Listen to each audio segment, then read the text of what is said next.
to 34.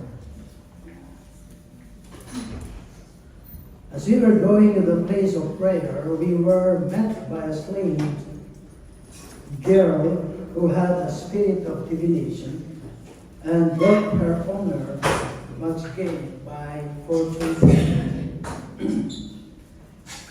She followed Paul and us, crying out, "This man, our servant of the Most High God, who proclaimed to you the way of salvation." And this she kept doing for many days. Paul having become greatly annoyed, turned and said to the spirit, "I command you in the name of Jesus Christ to come out of her." And it came out in that very hour. But when her owner saw that their hope of gain was gone, they seized Paul and Silas and dragged them into the marketplace before the rulers. And when they had brought them to the magistrates, they said, "These men are Jews. They are disturbing our city. They advocate customs that are not lawful for us as Romans to accept or practice." But the crowd joined in attacking them, and the magistrates tore the garments of them and gave order to beat them with rods. And when they had inflicted many blows upon them, they threw them into prison, ordering the jailer to keep them safely. Having received this order, he put them into the inner prison and fastened their feet in the stocks. About midnight, Paul and Silas were praying and singing hymns to God, and the prisoners were listening to them. And suddenly there was a great earthquake, so that the foundation of the prison were shaken. Immediately all the doors were opened, and everyone's bound were unfastened. And the jailer woke and saw that the prison doors were open. He drew his swords and was about to kill himself, supposing that the prisoners had escaped. But Paul cried with a loud voice, "Do not harm yourself, for we are all here. We are all here." And the jailer called for light and rushed in, and trembling with fear, he fell down before Paul and Silas. Then he brought them out and said, "Sir, what must I do to be saved?" And they said, "Believe in the Lord Jesus, and you will be saved, you and your household." And they spoke the word of the Lord to him and to all who were in his house. And he took them the same hour of the night and washed their wounds, and he was baptized at once, he and all his family. Then he brought them up into his house and set food before them, and he rejoiced along with his entire household that he had believed in God. This is the word of God to the people of God. Let's pray. Heavenly Father, we thank you and praise you, God. Once again, you brought us here, safe and sound, gathered together, give you thanks and praise you and worship you in spirit and in truth. Lord, we ask forgiveness for our sins. Give us wisdom and understanding as we study thy word. May your Holy Spirit speak to us, move us, and change us, that we will never be the same again. Lord, salamat Panginoon. Commit to you everything. Pangalan po kami at sila ang kapurihan. Salamat sa pangalan ni Jesus. Amen. Kaya po ay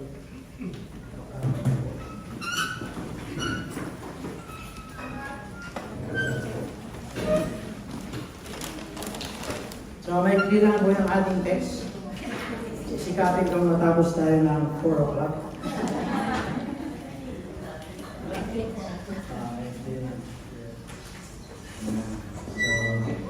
So, nagising po kayo. Alam din, masarap matulog. Sana popcorn. Huwag niyo po ako tulugan. Popcorn kayo dyan pag inaantok. Popcorn kayo.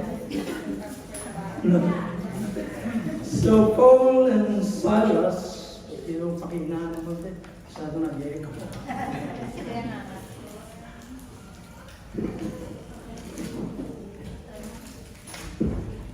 Paul and Silas are in deep trouble. Yun po sa ating pasahe. But the Lord delivered them from prison. At binigyan po sila ng opportunity to share yung pong kanilang pananampalataya. At makita po natin dito yung jailer, no, na bantay nung kulungan, no, ay binanggit niya po yung isang katanungan na hindi tinatanong ng iba. Marahil kayo rin na hindi nyo naitanong ito nung bago kayo maging mananampalataya. Marahil yung iba ay naitanong, but yung iba marahil na hindi. But itong bantay kulungan, ay sinambit niya po yung pinakamahalagang katanungan na kailangan itanong ng bawat isa higit lalo yung mga wala pang tamang relasyon sa Panginoon. So yan po yung title. What must I do to be saved? Marami sa atin ay may mga katanungan sa mga oras na ito. Ano na ang mangyayari sa akin bukas? After nung church, saan na tayo pupunta? No. Maraming katanungan na sumasagi sa ating mga isipan. But today, yung ating pagbubulay-bulayan ay ang pinakamahalaga katanungan na ating kailangan itanong higit yung mga wala pong pananampalataya. No, so sa text po natin ngayon ay nakita po natin dito yung pong isang paganong jailer, no? At kita natin doon kung ano yung kanyang ginawa kila Apostle Paul at kila Silas at sa kanyang mga kasamahan. At kung titingnan po natin itong pasahe, marahil sasabihin natin bakit ito ang naitanong nitong jailer. Kung binasa po natin yung chapter 16, marami po tayong katanungan makikita. Bakit lumindol? Paano nabuksan? O ng mga pintuan? O yung mga kailang bound ay nawala? Bakit hindi tumakas itong mga prisoner? No? Yun ang unang itatanong ng itong jailer. Bakit nabuksan? Ba't hindi sila tumakas? Pero ano yung kanyang unang tinanong? What must I do to be saved? Instead, tanong niya yung lahat ng bagay na yun. So, ang naitanong niya, yung higit na kailangan niya dun sa kanyang problema. Kasi po dun sa Romans, kapag ikaw ang tagapangalaga sa mga prisoner at nakawala sila, ano yung punishment? So bago pa siya mapanis, sa ating text na kita natin, siya na sana yung magpapakamatay. But pinigilan siya nila Apostle Paul. So Paul and Silas at yung kanyang mga kasamahan, no, ay nagpapahayag ng salita ng Panginoon at sila ay nag-expect that God will do something. Gaya ng mga nakaraan natin pag-aaral, sila ay pumunta sa isang paganong syudad, no, yung Pilipay. At itong sila Apostle Paul, si Apostle Paul, no, ay hindi sorpresa sa kanya, no, kung ano man lugar yung kanyang pupuntahan dahil alam niya yung kanyang gagawin. No? At makikita natin yung pattern ng paghahayag nila Apostle Paul. No? Usually, pagpunta nila sa lugar, ay tutungo sila sa mga sinagoga. That is the first thing that they are doing. No? Kukonek sa mga pupunta nila yung mga lugar, yung mga tao na meron ng kaalaman patungkol sa Diyos, patungkol sa Scripture. Sa mga paglalakbay nila sa mga lugar na kanilang pinuntahan, palaging ganon yung kanilang ginagawa. But pagdating nila dito sa Pilipos, ay walang mga Jew na alalakihan.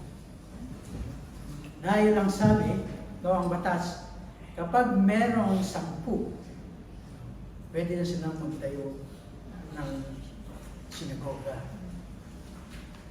Dahil walang 10, dahil walang sinagoga. Tiyak wala, hindi marami, tiyak. Kasi walang sinagoga. But inaalaw sila ng gobyerno na magtipon, prayer meeting sa isang lugar. Ayun yung sa Riverside. Riverside. Alam niyo yung Riverside? Doon yun sa may lapit sa Motion Gate. Yun, doon nila nakuha yung Riverside. So, they could not tell what he would do. No? Yung hindi nila alam kung ano ang gagawin ng Panginoon. But they follow His command na tumungo sa lugar. No? Punta sila ng Galacia, dinarect sila sa Troas para makuha si Luke. Pagkatapos pumunta ng lugar ng Macedonia, itong Pilipay, yung lugar Pilipos ay doon sa Macedonia. No? So, unpredictable. No? At ang Panginoon ay may iba't ibang kaparaanan para ma-access niya yung isang lugar. So, sabi niya, sa ating mga pag-aaral, be courageous, do not fear, kasama natin siya. So, maganda po yung ating pag-aaral dahil konektado dun sa ating magiging team sa anniversary.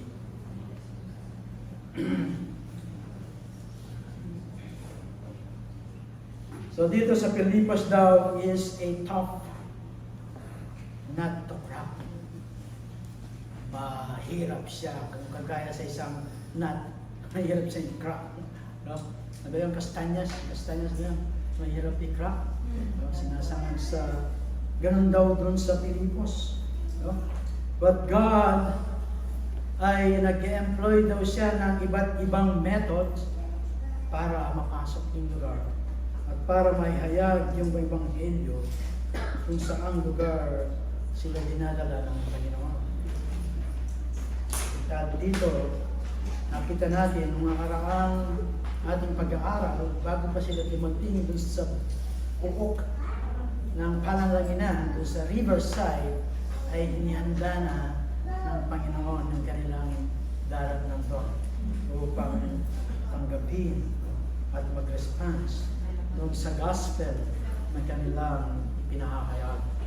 At nakita natin doon na may isang babae ng nangangatang Lydia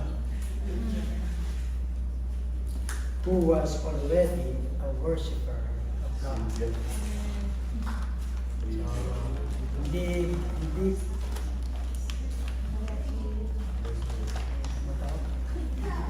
Hindi ko ma-worshiper of God, siya ay saved na.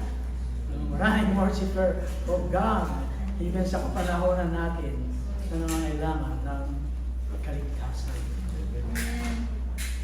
Alam natin, siya ay business woman. Nagbebenta ng mga parcel goods. So, malaki yung bahay niya. Pwede niya accommodate yung sila Pablo at yung kanyang mga kasamahan. So, si Lydia, bilang worshiper of God, ay hindi siya na-upset doon sa pinangangaral nila Apostle Pablo.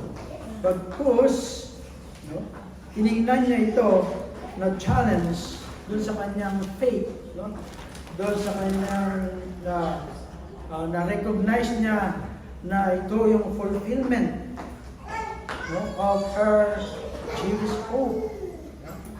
So, sabi nga sa pag-aaral natin, God opened her heart and received the Lord. At yung gospel ay nakapasok sa Europa sa pamamagitan nitong mga grupo ng kababaihan. Yan o, puro kayong mga kababaihan. So, malaki yung role nyo. Lalo yung mga kalalakihan. Yan, wala pa kaming 10, kaya hindi tayo makapagtayo ng sinagoga. Yan, mga kababaihan. So, one of the way God arrests attention is by a spectacular deliverance na kagaya itong ginawa niya dito sa isang babae na sinasaniban ng masamang espiritu. Kaya siya ay nakapag-hula sa verse 16 to 18 ng ating pasahe. Mamaya tatagawin natin, pero yung Tagalog dito. Para hindi tayo mahirapan.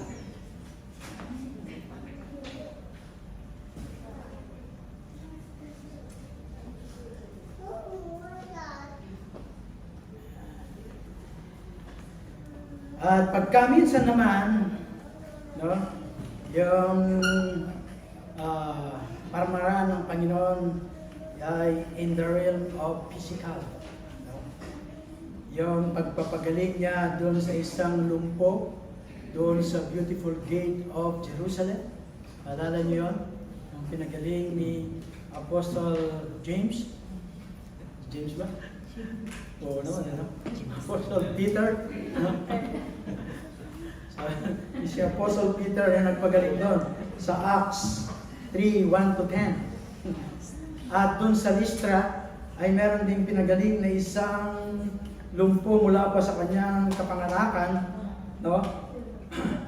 Sabi ni Apostle Paul, rise, stand up your feet, Jesus Christ makes you well. Acts 14:10. At dito naman sa case ng ating pasahe ay dun sa spiritual realm naman. Isang teenager na babae, slave, possessed of evil spirit, at siya daw ay nakapagsasabi ng future.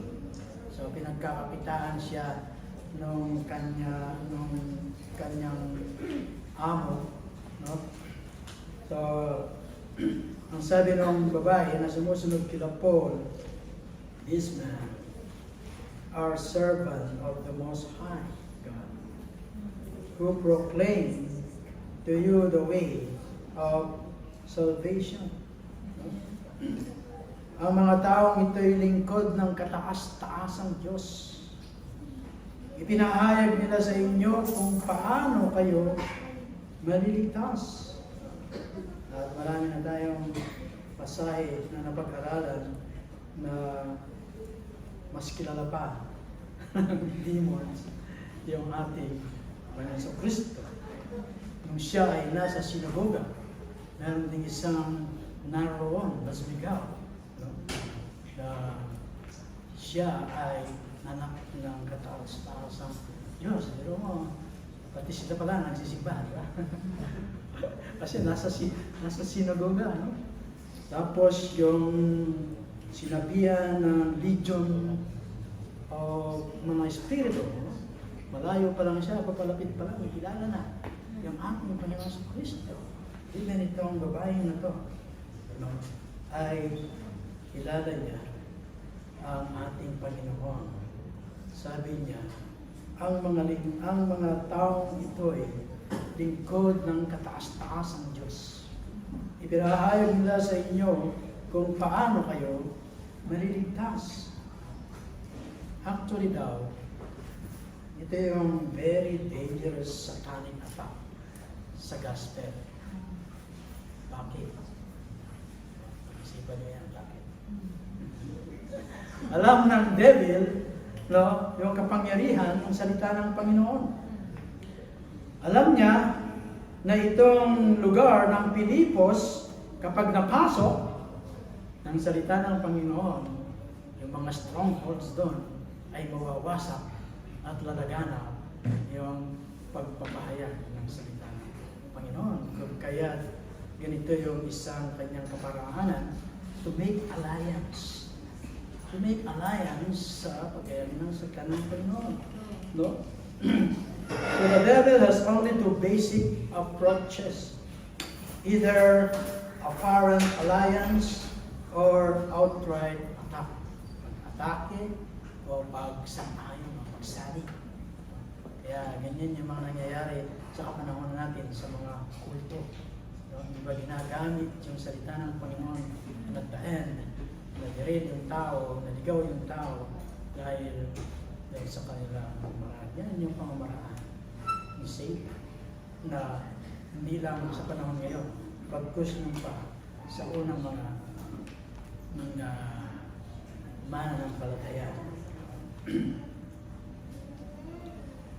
So what this girl said is perfectly and absolutely true. Totoo yung sinasabi ng babae. No? Yung babae na to. This man were indeed servant of the Most High God, and had indeed come to declare the way of salvation. Totoo yung kanyang sinasabi. At totoo rin na sinasabi niya na ganito yung pagparito ng mga lingkod ng Panginoong ito.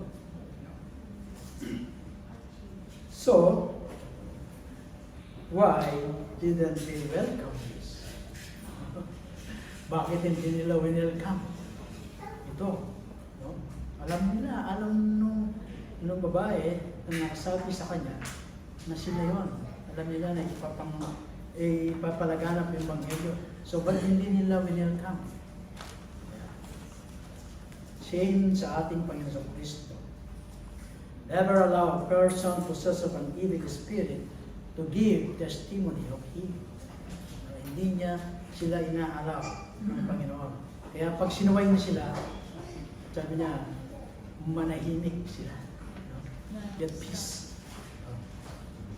So, sabi ng evil spirit sa Mark 7 to 8, no? Chapter 5, Mark 7 to 8, the evil spirit ay sumigaw, "Thou art the Son of the Most High." Tapos, nire-rebuke sila ng Panginoon, "Hold your peace." No? And He did not want that. Bakit? Una, dahil daw, kung yung tao ay na-draw dun sa ganong basis, no, they always come with their own motive. Anybody who deals with witches, astrology, o anumang mga basihan, it's always motivated by self-interest. Second na kadahilanan, no, ay yung pag-proclaim nila ng katotohanan ay isang pain para i-lead daw yung mga tao, no, at magkahalong mga error No? At the end, ay lihis sila doon sa katotohanan. Kaya ang mga tao ay inaccept yung mga ganitong way. No? So, hindi na nila alam ngayon kung ano yung totoo at kung ano yung hindi totoo. Kaya kailangan, sabi nga, maging mga kagaya tayo ng mga Bereans. Huwag lang nating pakikinggan ng mensahe pagkus siya sa atin, no? Hanapin ay saliksikin kung ito ba ay totoo. Totoo ba ang pinagsasalita ni Pastor Dundo? I-check nyo sa pamagitan ng pagsaliksik ng salita ng Panginoon. No? They all began with the proclamation of truth, but soon error began to be intermingled, and eventually people were led right off the track. Nalilis sila dun sa tamang track. At ganito raw ang marami sa kapanahonan natin ngayon. At ito yung tactic ni Satan. Kaya tayo nag-aaral ng salita ng Panginoon so that naging malalim tayo sa pagkaunawa at hindi tayo parang toss and fro, no, nung sino mang nangangaral.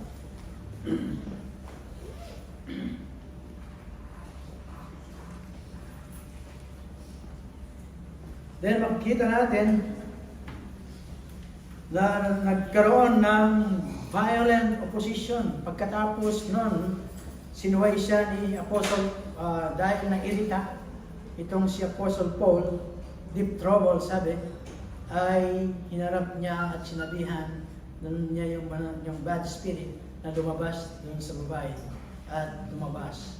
No? At nagkaroon ng opposition. So every time na may hinahayag yung banal na kasulatan, ay merong opposition. No?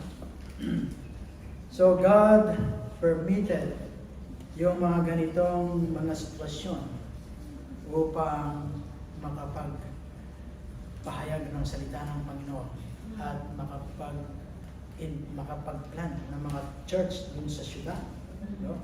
At ganito yung laging purpose ng Diyos. No? Kapag merong violence na nagaganap dun sa lugar, tiyak merong mga evil na nagaganap doon kasi may mga opposition na magaganap. Even sa atin, tayo ay maging mananampalataya. May mga opposition. Minsan nga, kapamilya pa. Opposition na. Pamilya pa nga, sabi nga puro ka naman sa church. Doon ka na matulumira, doon ka na matulog. Wala ka nang ginawa, kundi church. No? At sabi nga, nandun yung lugar na kung saan may strongholds, itong si Satan. Anong sinasabi ng 2 Corinthians chapter 10 verse 4? The weapon of our warfare are not carnal, but mighty through God to the pulling down of stronghold. No? So dito sa Pilipos ay may strongholds. No? May mga kuta. No? May kasi ito isang lugar na pagano. No? May stronghold doon. Ang ayaw nitong mga devil, no, napasukin yung lugar. No? Kaya nandun kagad yung oposisyon. Nung makita ang gumaling yung babae at itong kanyang mga amo ay nawalan ng kita, no? Ayun, pinalagkad sila Paul at dinala doon sa mga ruler at sa mga magistrates, no? At sinabi na yung mga taong ito ay ginugulo niya kami. Nagdadala sila ng mga katuruan na hindi ayon sa katuruan ng mga Romano. So itong Filipos is a Roman colony. No? Kaya pride sila. No? Sapagkat sila ay mga Roman colony. No? Pride sila ron.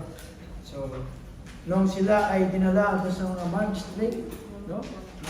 Yung mga tao ay nakisama at sinaktan itong sila Paul at Silas. No? Sabi, sinubaran pa at pinagpapalo-palo.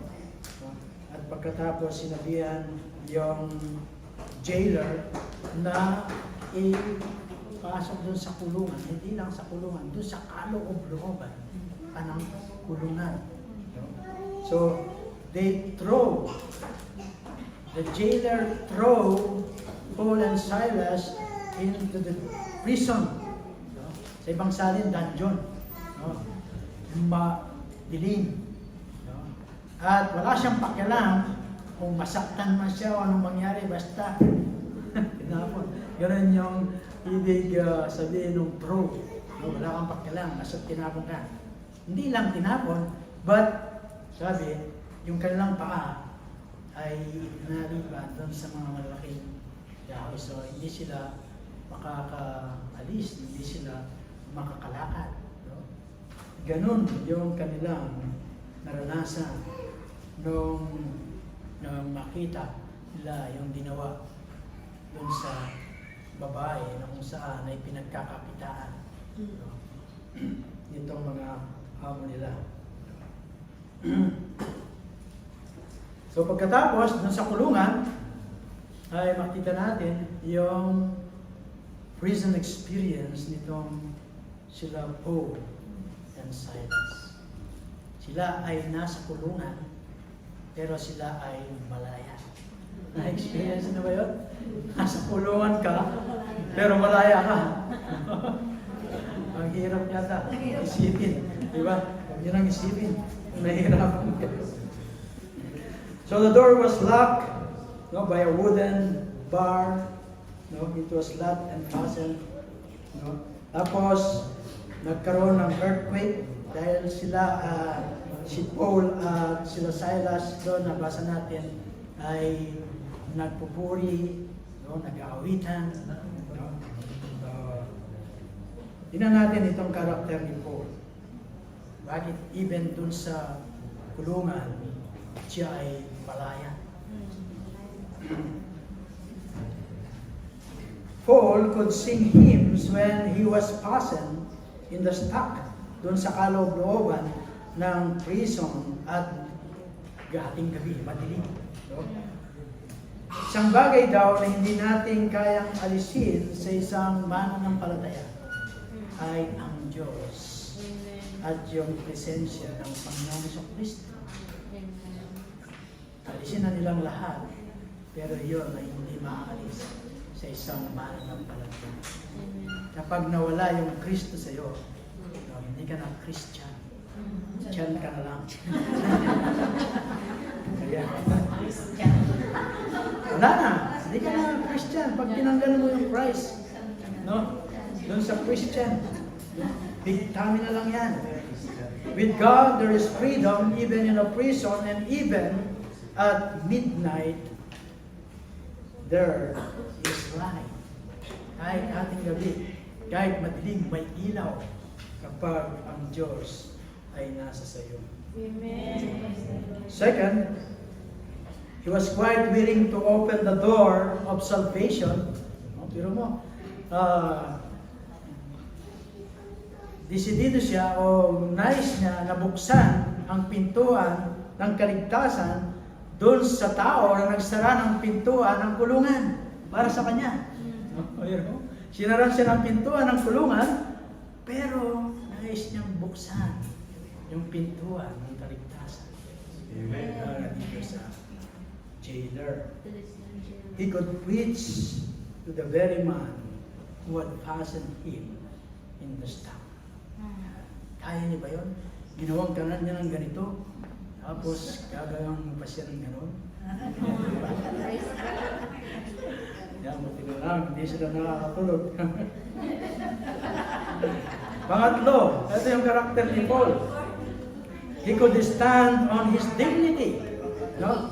He claimed his right as a Roman citizen. No, para hagupitin mo ang isang Roman citizen ay isang crime. No? Punishable by death. So si Paul ay tumayo siya dun sa kanyang dignity, not for his own sake, but for the sake of the Christian. No, he was leaving behind dito sa Pilipos. He wanted it to be seen that they were not without influence. Shall friend. So makikita natin dito yung jailer, no? Siya ay interested doon sa kanyang kaligtasan.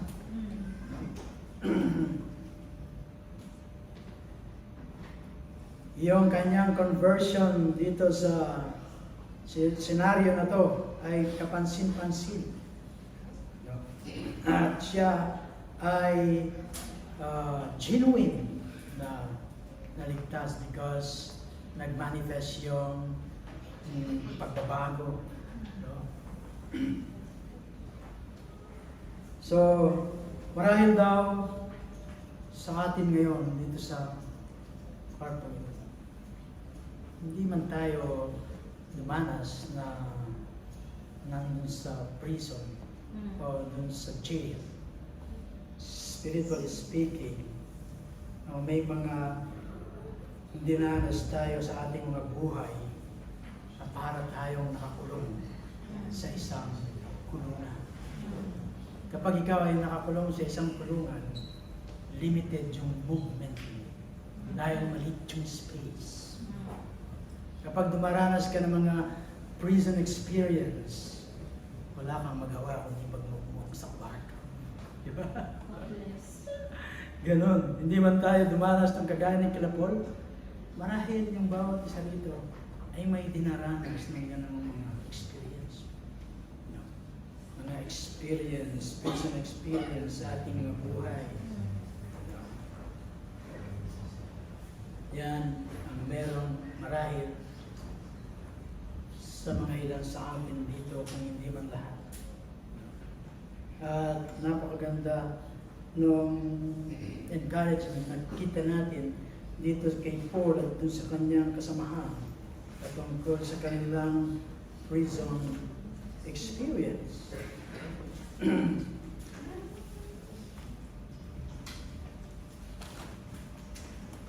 Makita natin sa ating pasahe na itong mga taong ito ay obedient na sumusunod, nagsisilbi sa Panginoon at pagkatapos ay makikita nila yung kanilang sarili in the mess. Kailan pa naman ako naging Kristiyano? Saka ako pa dinanas yung mga ganito. At makita rin natin dito na sila ay pinaghahagupit. Ito yung kanilang mga naranasan doon sa kanilang pagkahuli, no, at tinorment sila. No, at pagkatapos ay nandun sila doon sa madilim na lugar, hindi lang doon sa bungad, kundi sa kaloob-loobang ba. No, sabi sa pasahe na keep them safe. Hindi yung safe na okay sila, bagkus huwag hayaang makatakas. Yun ang ibig sabihin nun, keep them safe. At minsan kapag tayo ay dumanas ng mga ganitong prison experience, ay tinatanong sa natin sa ating mga sarili or even sa Panginoon, why? As our godly brother we are, bakit hindi? Why not? Tanong natin, yung marahil lagi natin tanong, bakit ko dinaranas ito? Hindi naman ako sa mga tao.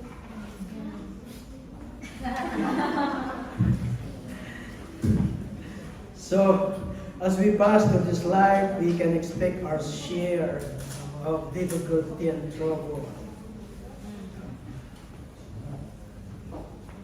Nakita natin yan doon sa buhay ni Job. Doon ang pag-aaralan natin ng buhay ni Job. We tend to forget that the trials of life are God's chosen method for developing us into the image of His Son. Inuhubog niya tayo para maging kagaya ng ating Panginoon sa Kristo. No? At kinas sila doon sa kulungan, nandun sila doon sa dungeon, madilim, no?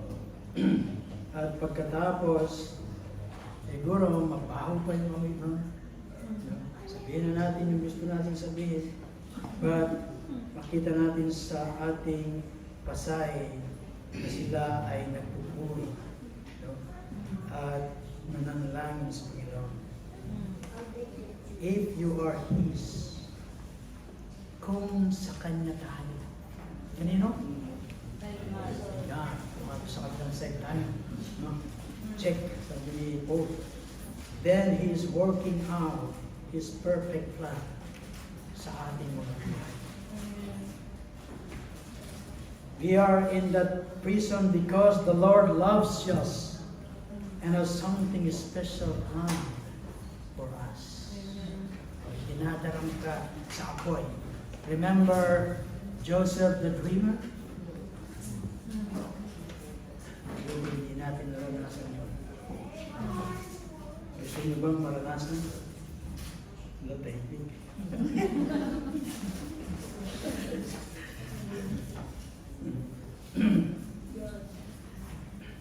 If it is not enough to get them, hindi pa sila nakontento na siya pagpapaluin, no? Tinapon pa dun sa loob, tapos tinalihan pa sa paa sa malalaking mga kahoy para hindi sila makalis, no? So the prison experience of our lives often serve to shut us down spiritually. Siyempre, magmumukmuk ka sa bahay, kumustahin ka ni kapatid, sabihin mo gusto mong makapag-isa, so hindi ka na mag-church. Hindi ka attend nung ating mga online mga gawain, no? So, napakita mo lang na nandun ka sa kulungan na ikaw ay hindi malaya na kagaya nitong sila Apostle Paul.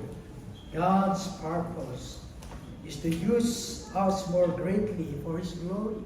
No? Kaya inaalaw niya na maranasan natin yung mga ganito. So instead na magmukmok sila, so sila ay nananalangin. They roll their burden under the shoulder of the Lord. When we are shut up in one supply prison experience, ang kailangan daw ng matutunan is to call upon the Lord.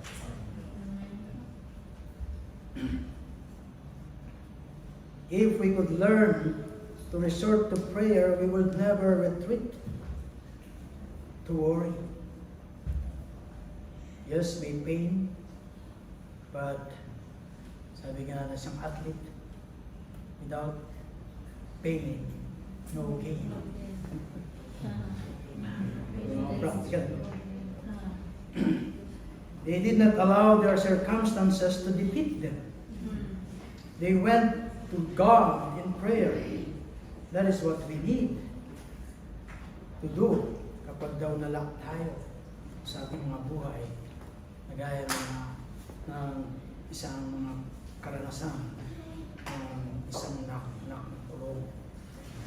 Sila ay kumakawit sa Panginoon, nagpupuri sa Panginoon, sila ay malaya sa kabila na sila ay nasa kulungan.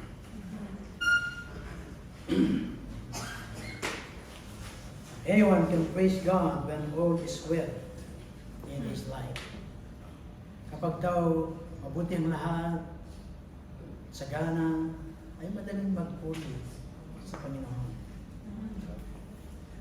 But it takes a massive faith. Kailangan malaki yung pananampalataya mo para makapagpuri ka sa Panginoon kapag daw ikaw ay nandun sa bottom. Nasa pinakailalim ka na. kumbaga, sa'yo na. Kailangan mo lang massive faith para makapag-flow sa Panginoon. Kapag nandun yung mga pressure sa ating mga buhay, paano tayo magre-react? Nagaya ba tayo nila Paul and Silas, yung kanilang mga kasama? So ano yung naging product nitong kanilang prison experience? Napatunayan yung kanilang pananampalataya. No? These men had never heard anything like narinig nila itong mga samang kulungan, sapagkat habang nakakulong itong sila Paul ay nagpupuri sa Panginoon at marahil ay nagsishare din ng gospel doon sa mga naroon. At itong jailer na nandun nakahiga ay natutulog kasi sabi sa pasahe, kung siya ay magising, so siya ay tulog, marahil hindi siya tulog kung naririnig siya. No? Kagaya ng mga karanasan namin doon sa Qatar, pag may Bible study doon sa industrial area, no? Yan si Brother Sunny, dala niya yung kanyang Mercedes. Mercedes talaga yung dala niya. Pag pupunta kami ng industrial, kaya ng truck. Sabi niya, nasaan yung Mercedes mo? Ayun, no? Yung panghakot niya pala ng buhangin. So, kung ilan yung tao doon sa silid, dahil nakapaikot ng double deck, minsan dalawa lang yung dadatnan namin na makikinig doon. Yung iba nakasara na yung mga kortina. Pero minsan hindi pala natutulog yung mga yun. Nakikinig. Same thing dito sa jailer. No? Marahil ay narinig niya yung mga pangungusap nila Paul and Silas habang nagpupuri, marahil naghahayag, no, ng salita ng Panginoon. No? At yun ang kanyang narinig. Same thing doon sa experience namin at mga ilang buwan kaming pabalik-balik doon. Hindi na dalawa, pagkos dumadami na yung nagbubukas ng kortina. At nakikisama na yun. Yan, alam nila brother kami dyan. Si Brother Sunny, yan. Mga experience nila sa Qatar. So, what is testimony to the grace of God? No? Yung narinig nitong jailer doon sa kulungan. There is no better testimony to the grace of God than a saint who can shout when the pressure is on. Nakakapagpuri siya sa Panginoon kahit nandun siya sa matinding pressure. Nasasabi niya, ang Diyos ko ay totoo. Ang pananampalataya ko is real. No? Yung aking relasyon sa Panginoon makes a difference in my life. It is a powerful testimony for the glory of God. At pagkatapos ay nakita natin yung kanilang faith ay nasubok at nag-produce ng freedom. No? They were still in prison, but they were free. Malaya sila. Their bonds were gone, and all the doors were open. They could have, pwede silang tumakas, pero hindi nila ginawa. Sila ay nanatiling nandoon kung saan sila nilagay ng Panginoon. Mas ginusto nilang naroon sila dahil alam nilang may purpose na naroon sila. Kaya sila ay nanatili roon at hindi sila tumakas. Sa iba pa yun. Pugasan na yun. No? Pag gising mo, wala na siyang makita. No? But doon, hindi. Nandoon, even yung mga kasama nilang nakulong doon. No? But yung mga yun, hindi rin tumakas. Sumagi ba yung katanungan na yun sa ating mga isipan? Habang binabasa natin yung chapter 16, maraming katanungan nating may tatanong doon. But itong si jailer, the very important question, yung kanyang naritanong.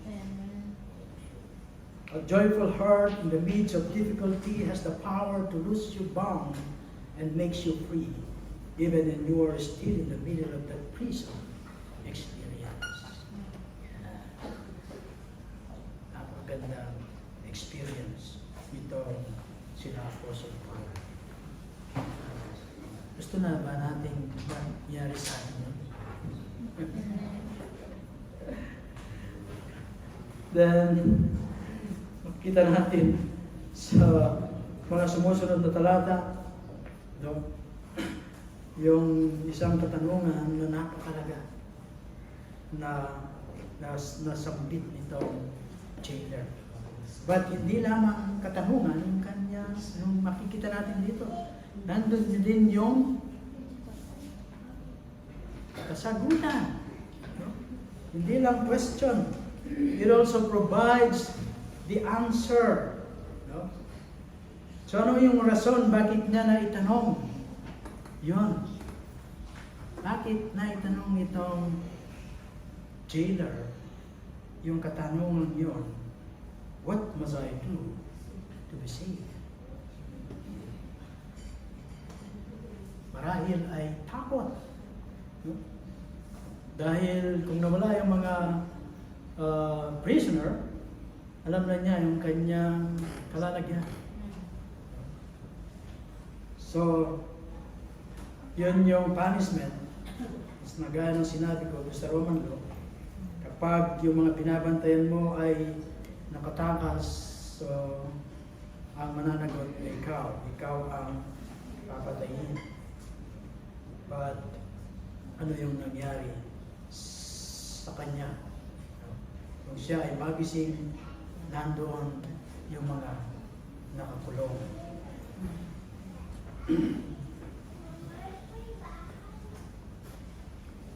Iba-iba ang mga pamaraan ng ating Panginoon ng ating Panginoon Jesus, yung ating Panginoon para ma-penetrate yung puso ng isang tao. Iba yung pamamaraan niya kay Lydia, gaya ng ating napag-aralan doon sa prayer meeting doon sa Riverside, no? At iba yung pamamaraan niya dito sa jailer na sa ating text na nabasa. No?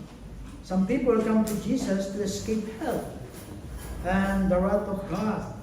Other comes because they are moved by the cross. Other they are moved by fear. Kapag daw yung kaligtasan mo ay because of takot, then sinusumpa mo yung kaligtasan. Dahil because of takot, hindi dahil sa pag-ibig. No? Kaya kapag tayo ay nagbabahagi, ay hindi natin sinisimulan doon sa ganoong eksena. Yung takutin, yung sinisiran. Bagkos si bahagi, una, yung pag-ibig ng Diyos. No? Then, nakita natin yung kanyang pananampalataya. So, kung yung isang jailer, no, ay nakita niya yung sitwasyon na gano'n, yung unang gagawin niya, secure niya yung mga prison para hindi makatakas. But bago pa siya magising, kung gusto talagang tumakas, ay nakatakas na. Pero nung siya ay magising, nakita niya, no, na bukas yung mga pintuan, no, hindi yung i-secure niya yung mga prisoner, yung kanyang unang ginawa. No? Yung unang sumagi sa kanyang isipan ay yung kanyang kaligtasan. Kaligtasan saan? Doon ba sa punishment ng Roman law dahil dun sa pagkawala ng mga prisoner? No, hindi. Kasi nandun naman yung prisoner. Tiyak na hindi siya mahatulan ng kamatayan kasi wala namang tumakas. So his first thought was for his own salvation. At humingi siya ng ilaw. So madilim. Humingi siya ng ilaw. O, ano yung sinisimbolo nun? Minsan, nandun tayo sa madilim na kalalagayan. Unless that be us light. At hindi natin makita yung liwanag Sabi ng Panginoon, I am the light. Ang sino mang lumalakad sa o hindi, they will not walk in darkness. He called light. At nagmadali siya na nagpatira pa, sabi ron, sa paanan. Dito ang sila Paul and Silas. That is how salvation being for every person in the world. They are dead to God and to all He represents, sabi ng Ephesians 2:1. Through the awakening ministry of the Holy Spirit, sabi doon sa John 16:8, the sinner is made to understand his sin, his future in hell, and the gift of God in Jesus Christ. Ay maunawaan niya yon the moment na gisingin siya, open ng banal na spirito yung kanyang puso, yung kanyang isipan. Saka pa lang niya mas maunawahan na siya pala ay makasalanan na nangangailangan ng kaligtasan. Makita niya na yung future niya pala ay bound to Him.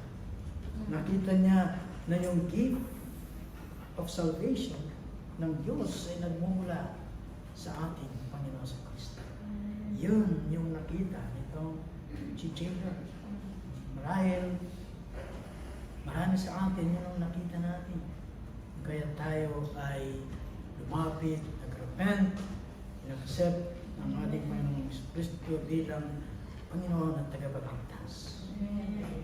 Doon sa mga wala pang tamang relasyon sa Panginoon, yun yung pinakamahalagang na maaari na dapat mong itanong sa iyong sarili. At kung ikaw ay sinasabi mo na ligtas na, at ikaw ay isang mananampalataya ng ating Panginoon Kristo, ano yung nakita natin kasunod na ginawa itong mga sumampalataya sa ating Panginoon? Si Lydia, ang sabi ron, sila ay nagpabautismo. Itong si Jailer, ang sabi sa pasahe, siya ay nagpabautismo. So, sabi ko nga, huwag niyo akong kumbinsihin. Huwag sinasabi niyo ang ikaw ay isang mananampalataya ng Kristo, tapos hindi ka nagpabautismo. Sapagkat wala pa sa pag-aaral natin sa mga naunang mga pasahe, every time na mayroong nananampalataya, nagtiwala, sumampalataya sa ating Panginoon Kristo, dali-dali, sabi doon sa ating mga pag-aaral, sa ating mga pag-aaral, sila ay nagpabautismo. At pagkatapos nilang nagpabautismo, ano yung nangyari? Sabi doon kay Lydia, no? She served. Then, dinala sila doon sa kanyang tahanan. No? Dito rin sa ating pasahe, no? Nung una, wala siyang pakialam.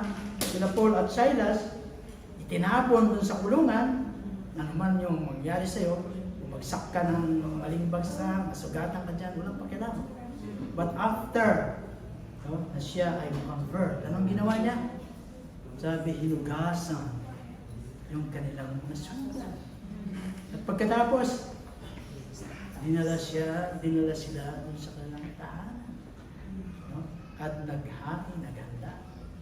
So sila ay nag-serve. At paano ka mag-serve? Sa anong paraan kagagamitin ng Panginoon para mag-serve? Kung ikaw ay mananampalataya at ikaw ay nagpabautismo, nais mong mag-serve, you need to join. Kailangan mong sumama, maging bahagi ng katawan ng ating Panginoon Kristo. Because through the church, doon kagagamitin ng Panginoon para mag-serve. Ang bawat naligtas, sabi sa ating mga pag-aaral, ay idinadagdag Sino ang nagdadagdag? Hindi kami ni Pastor Joseph. Ang Panginoon ang nagdadagdag. So, kung ikaw ay hindi na doon sa katanungan na what must I do to be saved? Nasa mga katanungan ka pa na sinunod mo ba? Anong gagawin ko ngayong ako ay saved na? At kung ikaw, at kung ginawa mo yung sinasabi ng Panginoon Kristo na bautismuhan mo sila at turuan. So ano bang katanungan ang maaari mong itanong? Paano ako mag-serve sa Panginoon? At sabi ng salita ng Panginoon, dinadagdag ka sa kanyang iglesia. At palaging sinasabi na kapag merong mga na-add sa iglesia ng Panginoon, sa katawan ng ating Panginoon, sa Kristo na siya ang ulo, nadadagdag yung mga mata, yung mga kamay, yung mga paa, nadadagdag yung mga gumagawa ng kilos. Gaya ng mga living blocks, no, na nilalagay doon sa building ng cornerstone ng ating Panginoon. Kung ikaw sa mga oras na ito ay hindi pa mananampalataya ng ating Panginoon Kristo, yan ang katanungan na mahalaga para sa iyo. What must I do to be saved?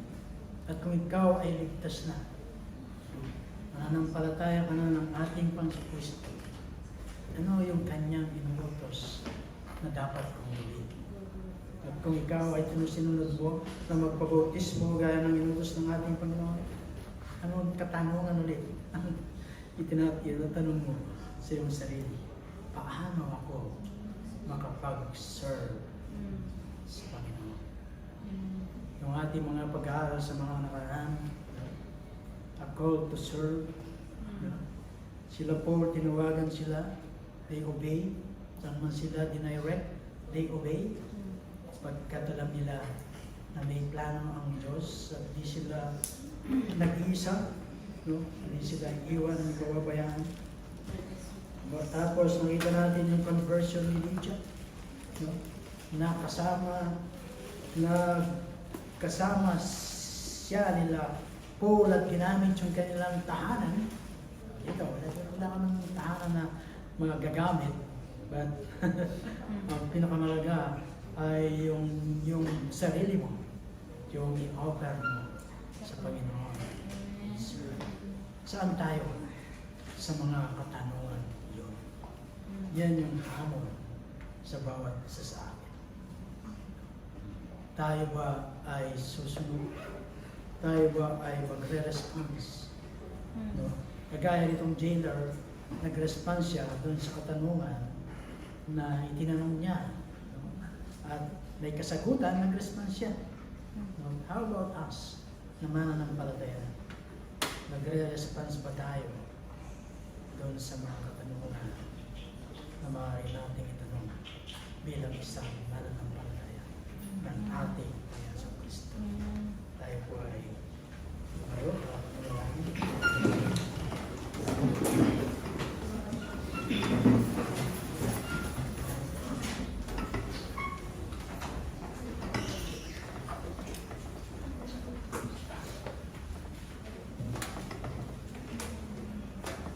Kilang Diyos, aming mga banal, maraming salamat po, God, sa iyong mga salita. Salamat sa iyong mensahe, Panginoon. Salamat sa hamon, paalala sa bawat sa amin, Panginoon, sa mga katanungan.